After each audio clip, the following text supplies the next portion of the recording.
16명의 사상자를 낸 서울시청역 역주행 사고 운전자가 경찰 조사에서 차량 결함에 따른 급발진을 주장했습니다.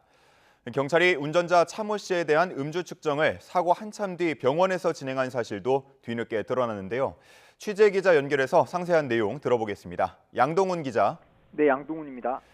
병원에 입원해 있는 운전자가 경찰 방문 조사에서도 급발진을 주장했다고요? 네, 사고 원인을 수사하고 있는 경찰은 어제 오후 3시쯤 운전자 차모 씨가 입원해 있는 서울대병원을 방문해 2시간 정도 조사를 진행했습니다. 차 씨가 갈비뼈가 10대나 부러지고 폐도 다치는 등 병원 밖을 나설 수 없는 상황이라 직접 방문해 조사한 건데요.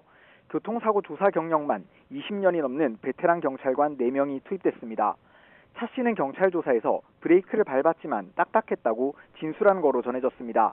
차 씨 부인이 이전 조사에서 말한 것처럼 차량 결함으로 급발진이 발생했다는 취지였습니다.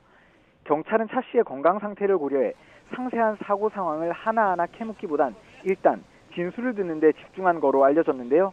앞으로 차 씨에 대한 조사를 2-3차례 더 이어가며 구체적인 혐의를 특정할 예정입니다. 경찰은 국과수와 함께 사고 장소에 대한 현장 감식을 벌여 차량 돌진 궤적과 속도 등을 파악하기 위한 참고 자료도 확보했습니다. 또 사고 현장에 피해자들을 모욕하는 내용의 편지를 남기고 간 작성자를 추적하고 있습니다. 이와 함께 온라인상에 퍼지고 있는 악의적인 게시물에 대해서도 계속 감시하고 반복적으로 유포하면 수사에 착수하겠다고 경고했습니다. 경찰이 음주 측정을 사고 1시간 반 이후에 해야 한 사실도 뒤늦게 드러났다고요? 네, 사고 당시 경찰은 현장에서 음주 측정을 한 결과 알코올이 감지되지 않았다고 밝혔었는데요. 실제로는 현장이 아니라 차 씨가 이송된 병원에서 측정한 사실이 뒤늦게 드러났습니다. 사고 시점 기준으로는 90여 분이나 지난 뒤였습니다.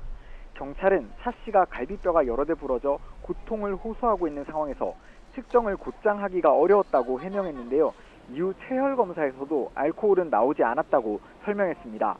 다만 차 씨가 사고 이후 지인에게 전화해 급발진을 호소하는 내용의 통화를 한 것이 알려져 정말 측정 자체가 불가능한 상황이었는가에 대한 논란이 일고 있습니다. 경찰은 그제 브리핑 도중 현장에서 스키드 마크가 발견됐다고 말했다가 뒤늦게 정정하는 촌극을 벌이기도 했는데요.